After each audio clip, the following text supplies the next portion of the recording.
Just like in the rest of the ancient world, slavery was a common practice in Arabia centuries before the coming of Islam. Sources tell about slaves being brought to Arabia from the Middle East, India and other countries. But the biggest source of slaves in pre-Islamic Arabia were African slaves from present-day Ethiopia, Eritrea, Mozambique, Kenya and so on. Old Arabic poetry tells about dark-skinned foreign slaves called Habash. Slavery persisted after Islam became the law of the land in Arabia, and expanded with the territorial advance of the Caliphate as well. How did slavery in Arabia transform following the ascent of Islam? What kind of work were the slaves forced to do in the territory of the Caliphate? In this episode, Kings and Generals is going to talk about slavery in the Caliphate. Medieval soldiers were enticed with promises of war spoils, life-changing treasures that may or may not actually materialize, which they may or may not live to spend. It's risk-reward, and we've got an experience that captures this idea with our sponsor, Expedition Agartha. It's a blend of first-person medieval combat focused on melee action and looter games, where you progress through better and better gear. The catch here is that while powerful gear is worth striving for, you can lose it again if something goes wrong. That's the high risk, the high reward being that you'll need advanced gear to survive the grueling PvP and PvE encounters that await on the lost continent of Mu.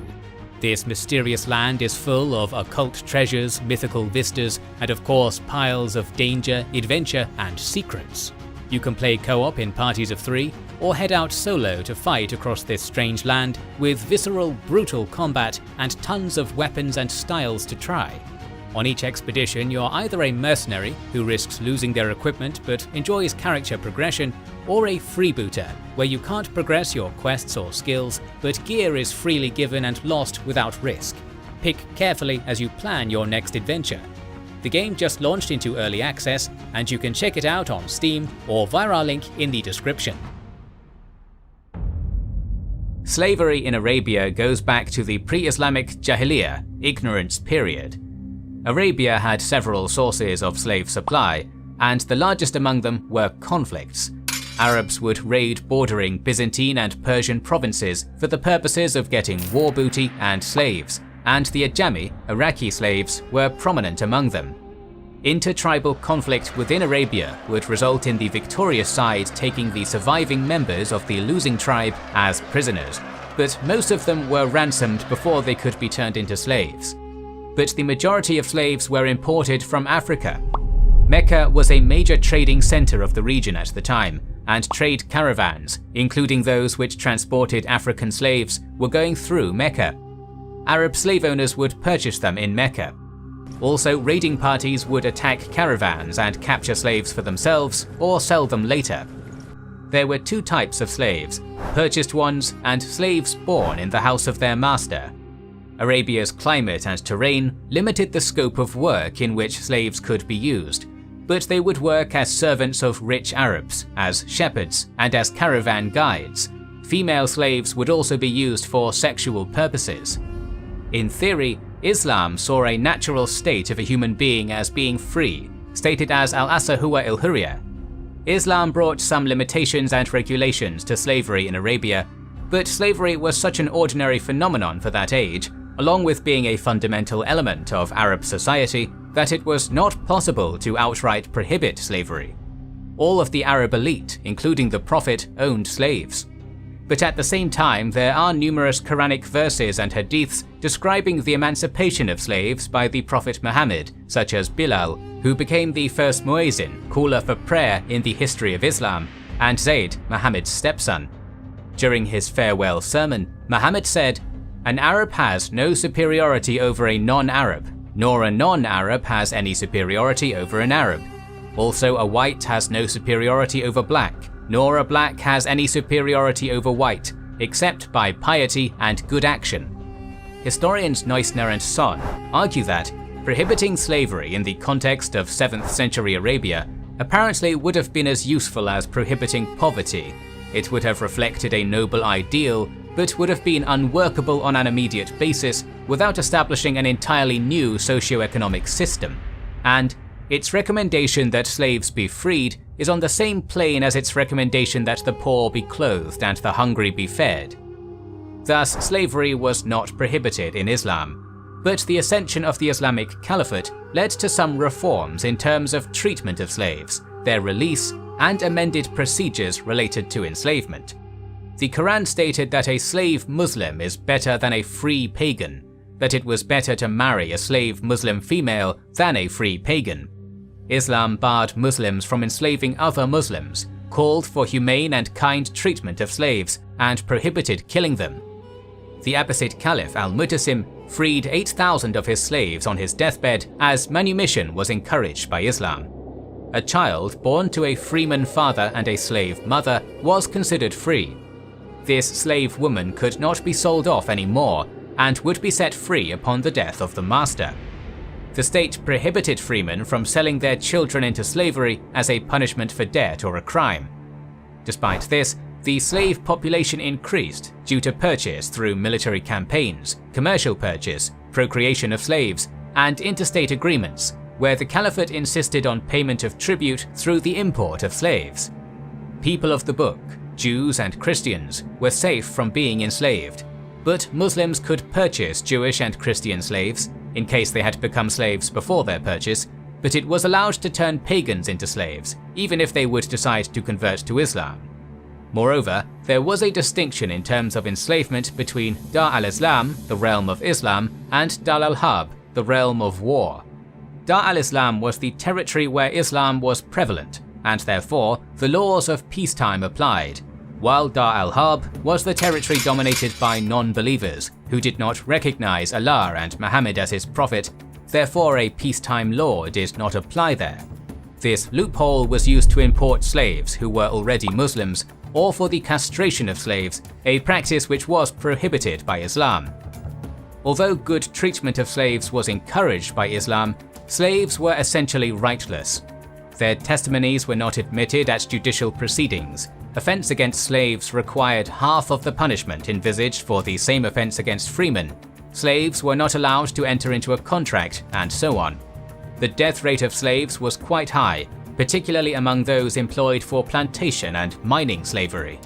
On the other hand, the vast majority of slaves lived under better conditions than, for instance, their counterparts in ancient Greece and Rome.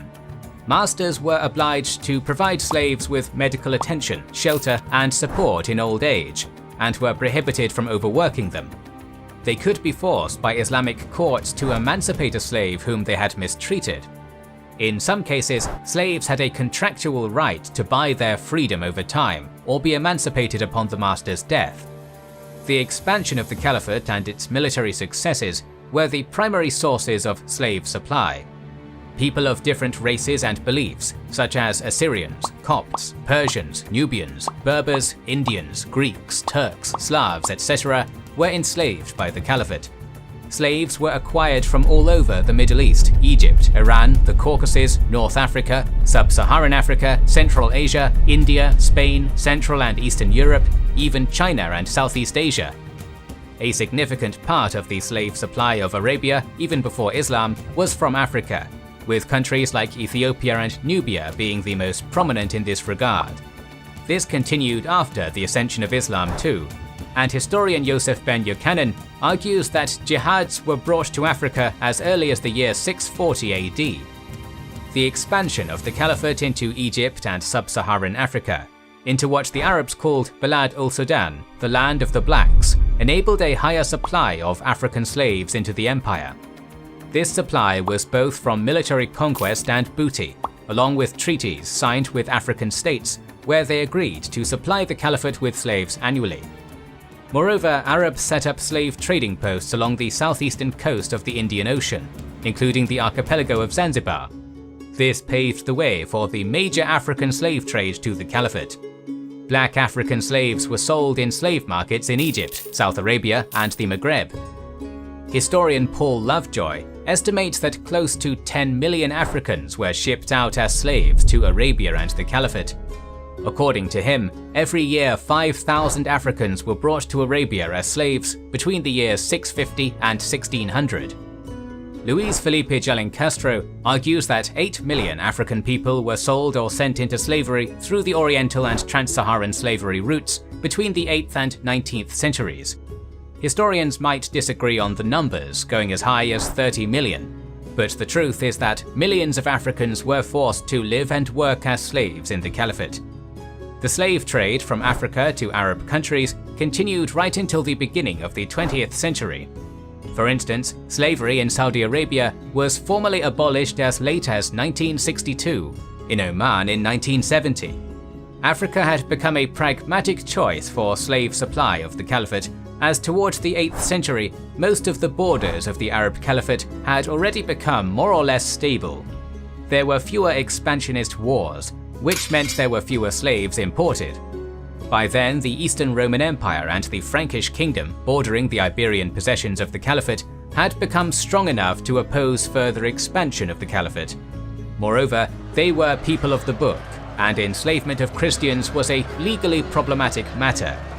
For instance, in the 9th century, the Egyptian Christians rebelled against the Caliphate, and following their defeat, many of them were sold as slaves in Damascus. According to the historian Adam Metz, this was widely criticized in the Caliphate and was considered absolutely illegal. In contrast, sub-Saharan Africa did not have a political entity strong enough to oppose the Caliphate, and it had maintained and enhanced its position as one of the major sources of slave supply for the Caliphate. Unlike the slaves in the Americas, where they were mostly forced to work in manual labor jobs, such as working on plantations and mining, in the Caliphate, slaves were used in a wider scope of jobs. In the Americas, slaves were a major tool of production, while in the Caliphate they were mostly used in service jobs or for military purposes. Slaves worked as servants, nurses, concubines, entertainers, eunuchs, business assistants, craftsmen, builders, and soldiers. There were also types of slave jobs which existed in the Jahiliyyah period but were prohibited by Islam, such as masters forcing female slaves into prostitution for their personal material gain. Some of the jobs, particularly being a soldier or taking part in administration and business, allowed for upward social mobility for slaves, and Mamluk slaves are the perfect example of the former. In general, slaves working in domestic and urban settings were not subject to overworking and cruelty, and the problem with the Arab historiography of that period is that it's very much focused on urban Arabia, not only with regard to the issue of slavery, but in general. Slaves working in rural settings are largely overlooked, despite being subject to the hardest living conditions among the slaves of Arabia. They were mostly employed in agriculture, mining, and the drainage of marshes. These were mostly black slaves, who were more prone to being overworked, being subject to cruelty, and living in worse conditions, often crammed in dozens in small spaces. It is said that no slave lived for longer than 5 years in the Saharan salt mines. Extremely hard living and working conditions existed in cotton and sugar fields. The slave labor of the black slaves, Zanj as the Arabs called them, in the marshlands and salt flats of southern Iraq, are among the most vivid examples of cruelty against slaves in the Caliphate. But white slaves were brought to the Caliphate as well, and were mostly employed in the military, as business associates, and for entertainment of the Arab elite.